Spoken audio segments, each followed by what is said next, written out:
Hello friends, welcome to my YouTube channel KL study. Friends, MPTET वर्ग 2 science की हमारी next class है और इसमें हम पढ़ने वाले हमारा टॉपिक 4 जो दिया गया है भोजन एवं स्वास्थ्य, इसके प्रमुख स्रोत। तो इसमें हमें सारी चीज़ें पढ़नी होती हैं क्योंकि यहाँ से बहुत सारे आपके क्वेश्चन बनते हैं। ठीक है, इससे पहले हमने 3 टॉपिक हमारे कवर कर लिए थे, ब्रह्मांड, उसके बाद मापन, और मापन के बाद आपके कुछ केमिस्ट्री के टॉपिक दिए गए थे जैसे धातु, अधातु, अणु, परमाणु। ठीक है, पदार्थ क्या होते, तत्व क्या होते, यौगिक क्या होते हैं।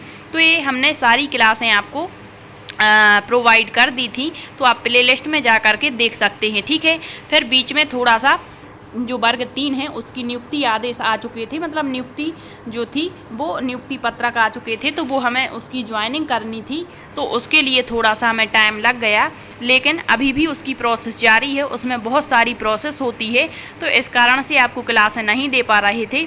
अब जितना भी हमसे हो सकेगा तो बहुत से बहुत अधिक क्लासें आपको देने का प्रयत्न करेंगे। ठीक है, और आपका पूरा सिलेबस कंप्लीट कराने की पूरी कोशिश हम करेंगे। ठीक है, तो आइए देखते हैं भोजन एवं स्वास्थ्य। सबसे पहले सभी को पता होता है कि जो भोजन होता है वो सब प्राणियों के लिए ज़रूरी है, अब चाहे जीव हो, जंतु हो, पशु हो, पक्षी हो, क्योंकि भोजन के बिना जीवन संभव नहीं होता है। तो अब जो भोजन होता है, भोजन भी हमें कई तरीके से प्राप्त होता है। कुछ भोजन जंतुओं से प्राप्त होता है, वनस्पतियों से प्राप्त होता है। अब जो भोजन होता है वो सभी को कैसा भोजन करना चाहिए, संतुलित भोजन। ठीक है, तो ये भी 2 प्रकार का होता है, संतुलित और असंतुलित भोजन। ठीक है, तो आइए देखते हैं ये संतुलित भोजन और स्वास्थ्य क्या होता है। तो हमें पर्याप्त रूप से ऊर्जा प्राप्त करनी, क्योंकि जब तक हमें ऊर्जा प्राप्त नहीं होगी हम किसी भी तरीके का कोई भी कार्य नहीं कर पाएंगे। ठीक है, तो हमें पर्याप्त रूप से ऊर्जा प्राप्त करने और शरीर के विकास के लिए संतुलित भोजन लेना चाहिए। संतुलित भोजन से तात्पर्य होता है कि भोजन में शरीर के लिए जो आवश्यक घटक होते हैं, मतलब जिनसे हमारा शरीर चलता है, तो वो कौन कौन से हैं। तो कार्बोहाइड्रेट, वसा, प्रोटीन, खनिज लवण, विटामिन्स के साथ जल एवं रेशेदार पदार्थों का उचित मात्रा में सम्मिलित किया जाना अति आवश्यक है। तो इनके कहने का मतलब सीधा सा ये है कि जो भोजन होता है हमें ऐसा भोजन लेना चाहिए जिससे हमें क्या क्या मिल सके। तो ये हमारे भोजन के अवयव होते हैं, कार्बोहाइड्रेट, वसा, प्रोटीन, खनिज लवण वगैरह, तो ये हमें सब प्राप्त होना चाहिए, ऐसा हमें भोजन करना चाहिए। अब ये भी कई तरीके से होते हैं, मतलब एक प्रकार होते हैं, जैसे कह दिया कि हमें ऊर्जा किन पोषक तत्वों से मिलती है, तो वो कार्बोहाइड्रेट और वसा होते हैं जो ऊर्जा देते हैं। इसके बाद जो हमारी टूटी फूटी कोशिकाएं होती हैं या जो शरीर का वृद्धि होती है वो किस मतलब पोषक तत्व से होती है, आपके प्रोटीन से होती है।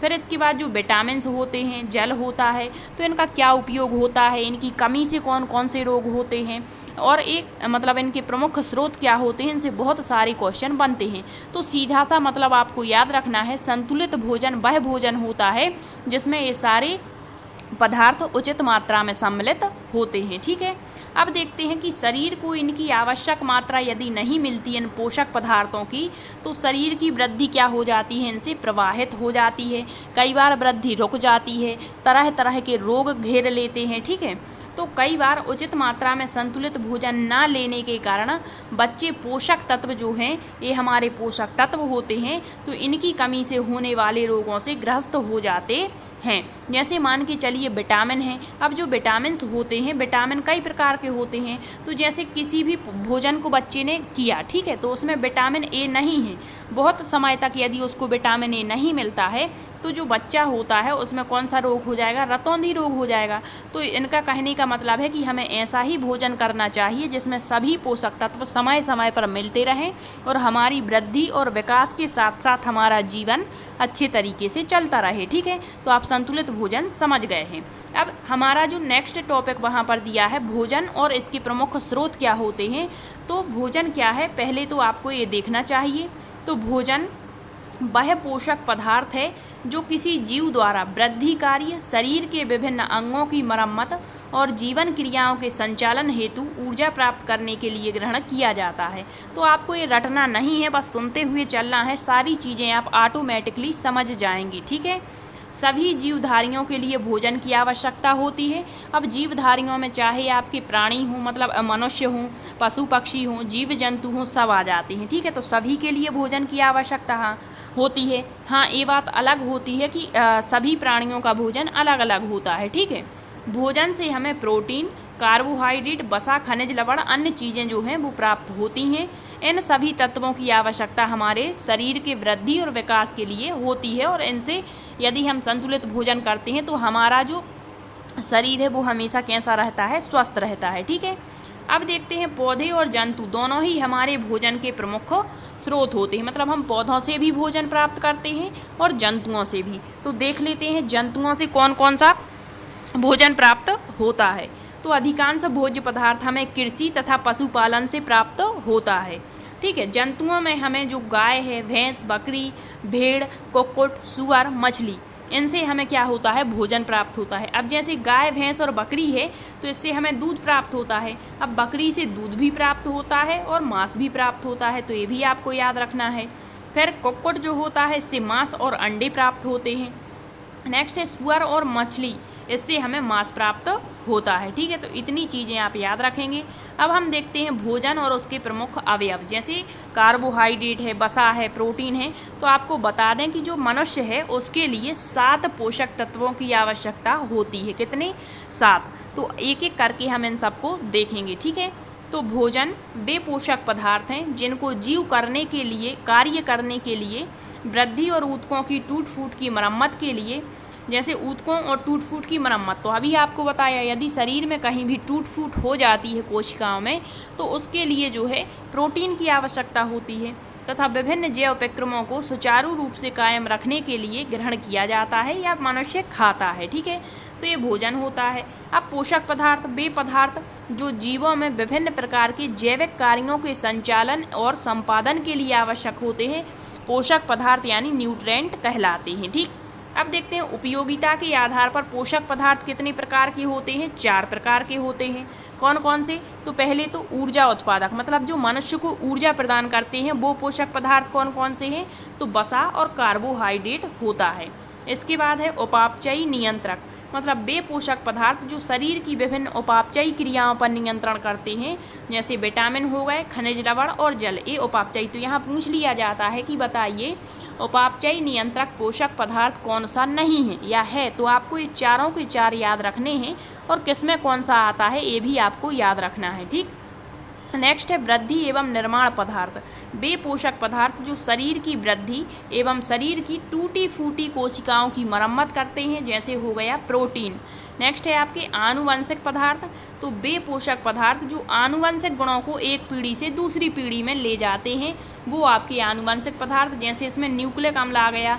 इसके बाद आनुवंशिक पदार्थ में आपने पढ़ा ही होगा डीएनए, डीऑक्सीराइबो न्यूक्लिक अम्ल, फिर आरएनए होता है, ठीक है। तो ये न्यूक्लिक अम्ल होते हैं, ठीक है। तो इस तरीके से, और एक होता है आपका जल, ये हमने पढ़ लिया है।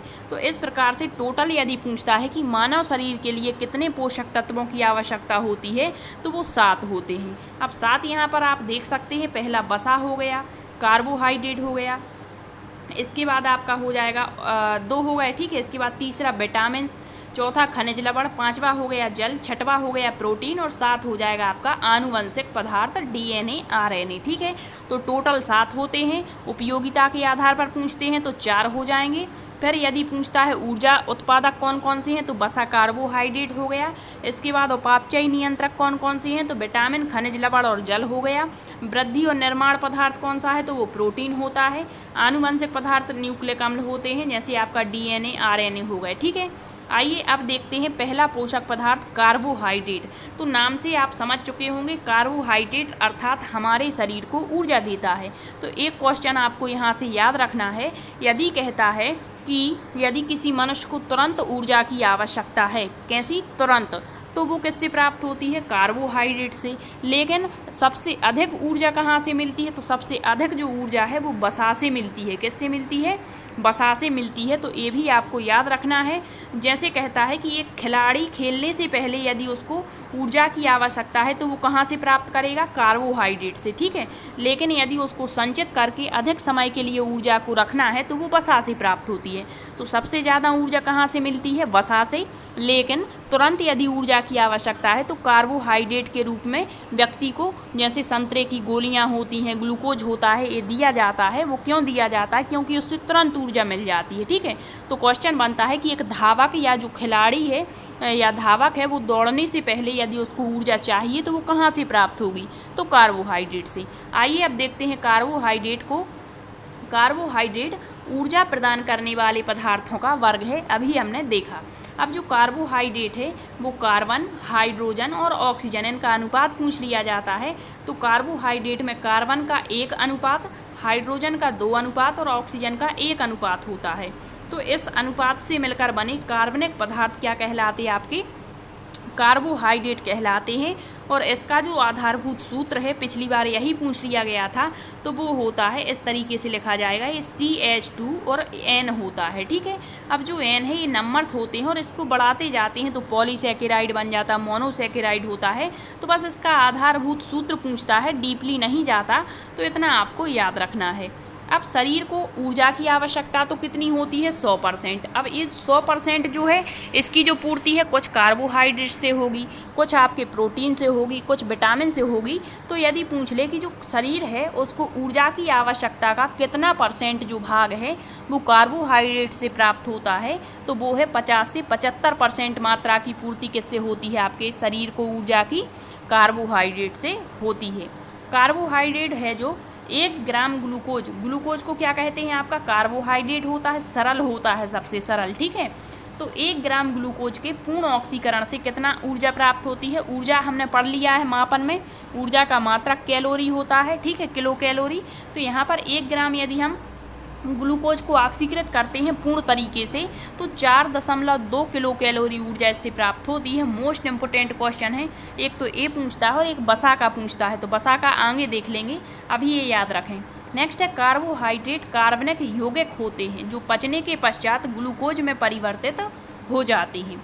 नेक्स्ट है कार्बोहाइड्रेट तुरंत ऊर्जा प्रदान करने वाला पोषक पदार्थ है। तो पिछली बार आपका जो सीटेट एग्जाम्स हुआ था उसमें तो यही क्वेश्चन पूछ लिया था कि जो कार्बोहाइड्रेट है वो हम जो मनुष्य होता है वो किस रूप में प्राप्त करता है। अब ऑप्शन दिए गए थे ग्लूकोज के रूप में और अन्य ऑप्शन थे, तो उसमें ग्लूकोज राइट था। ठीक है, नेक्स्ट है एक धावक या खिलाड़ी को दौड़ने खेलने से पहले संतरे की मीठी गोलियां या ग्लूकोज दिया जाता है क्योंकि यह कार्बोहाइड्रेट का ही सरल रूप है।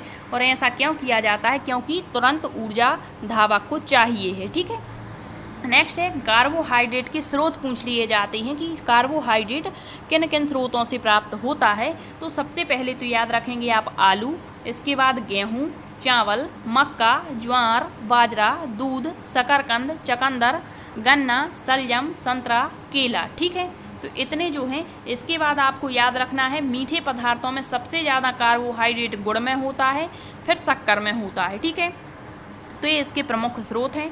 नेक्स्ट है कार्बोहाइड्रेट के प्रकार कौन कौन से होते हैं। तो यहाँ से क्या कुछ क्वेश्चन बनते हैं वो अभी आपको बताएंगे। बस अभी देखिए कि कार्बोहाइड्रेट मुख्यतया 3 प्रकार के होते हैं। पहला मोनोसैकेराइड, दूसरा डाइसैकेराइड और तीसरा होता है पॉलीसैकेराइड। तो मोनोसैकेराइड क्या होता है? यह सभी कार्बोहाइड्रेट में सबसे अधिक सरल होते हैं। ठीक है, और ये स्वाद में मीठे होते हैं, ये भी याद रखेंगे आप। ठीक है, अब पूछ लेता है कि कौन सा एक मोनोसैकेराइड का उदाहरण नहीं है, तो आपको याद रखना है मोनोसैकेराइड में आपका ग्लूकोज, फ्रक्टोज और गैलेक्टोज आ जाते हैं। अब यहाँ पर क्या होता है कि जब मोनोसैकेराइड के 2 या 2 से अधिक अणु जुड़ते हैं तो वो आपके डाइसैकेराइड बनाते हैं। जैसे ग्लूकोज और ग्लूकोज जुड़ गया तो सुक्रोज बना देता है। ठीक है, इस तरीके से तो मोनोसैकेराइड सबसे सरल होते हैं और इसमें आपका ग्लूकोज, फ्रक्टोज और गैलेक्टोज आ जाता है। फिर डाइसैकेराइड क्या होते हैं? तो यह मोनोसैकेराइड के 2 अणुओं से बनते हैं। जैसे सुक्रोज है तो जैसे ग्लूकोज और ग्लूकोज को मिला दिया, 2 अणु इसके हो गए, तो ये तो ग्लूकोज मोनोसैकेराइड है, लेकिन इनके जब 2 अणु मिलते हैं तो ये आपका सुक्रोज बना देते हैं, तो यही आपका डाइसैकेराइड कहलाता है। तो आपको याद रखना है डाइसैकेराइड में आ जाता है आपका सुक्रोज, माल्टोज और लैक्टोज, याद रखना। ठीक है, मोस्ट इंपोर्टेंट क्वेश्चन है, यहीं से क्वेश्चन पूछे जाते हैं। नेक्स्ट है पॉलीसैकेराइड, यह अनेक मोनोसैकेराइड अणुओं से बने होते हैं। जैसे कह दिया मंड या स्टार्च, तो आपको पता होगा कि जो मंड या स्टार्च होता है भोजन इसमें संचित होता है। नेक्स्ट ग्लाइकोजन, सेल्यूलोज, जो आपके पादप होते हैं उनकी कोशिका भित्ति सेल्यूलोज की बनी होती है। और काइटिन, कवकों की कोशिका भित्ति आपकी काइटिन की बनी होती है। तो जब हम पादप के बारे में पढ़ेंगे तो वहाँ ये देख लेंगे। ठीक है, अभी याद रखेंगे कि आपके जो पॉलीसैकेराइड हैं उसमें आपका स्टार्च आता है, ग्लाइकोजन आता है, सेल्यूलोज आता है और काइटिन आता है। ठीक है, तो आपके जो कार्बोहाइड्रेट हैं वो कितने प्रकार के हो गए? 3 प्रकार के, मोनोसैकेराइड, डाइसैकेराइड और पॉलीसैकेराइड। तो याद रखेंगे। अब कार्बोहाइड्रेट के कार्य क्या होते हैं? तो पहला इम्पोर्टेंट कार्य शरीर को ऊर्जा प्रदान करना, बिल्कुल ठीक। नेक्स्ट है विटामिन सी का निर्माण ये करते हैं, तो ये भी याद रखेंगे आप। जंतुओं का जो वाहक कंकाल होता है उसका निर्माण करते हैं कार्बोहाइड्रेट। न्यूक्लिक अम्ल का निर्माण करते हैं। शरीर को ऊर्जा प्रदान करने वाला मुख्य स्रोत है। मंड के रूप में संचित ईंधन, ये याद रखेंगे। देखो, एक तो है मंड के रूप में संचित ईंधन का कार्य करते हैं और वसा में बदलकर संचित भोजन का कार्य करते हैं। दोनों फैक्ट आप अपने दिमाग में सेट कर लें। पूछता है मंड के रूप में कार्बोहाइड्रेट का कार्य होता है, ऑप्शन देंगे संचित ईंधन का, संचित भोजन का। तो मंड के रूप में यानी स्टार्च के रूप में संचित ईंधन का कार्य करेगा आपका कार्बोहाइड्रेट, और वसा के रूप में संचित भोजन का कार्य करता है। अब कार्बोहाइड्रेट की कमी और अधिकता से होने वाले रोग जो होते हैं वो देखते हैं।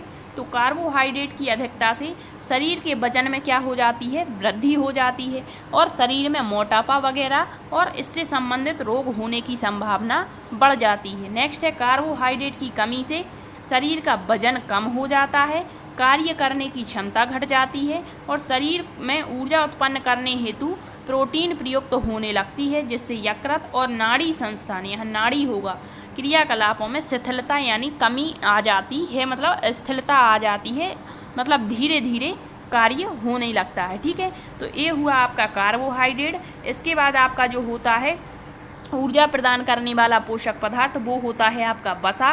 तो ये हम नेक्स्ट क्लास में देखेंगे। ठीक है, थोड़ा सा यहाँ पर शोर अधिक होता है तो आपको थोड़ा मैनेज करना पड़ेगा। ठीक, अब यहाँ पर आपके जो अन्य पोषक तत्व हैं, जैसे आपका वसा हो गया, प्रोटीन हो गया, इसके बाद आपके जो विटामिन्स होते हैं तो बहुत प्रकार के होते हैं। ठीक है, खनिज लवण होते हैं। तो ये नेक्स्ट सेशन में हम आपके साथ में डिस्कस करेंगे।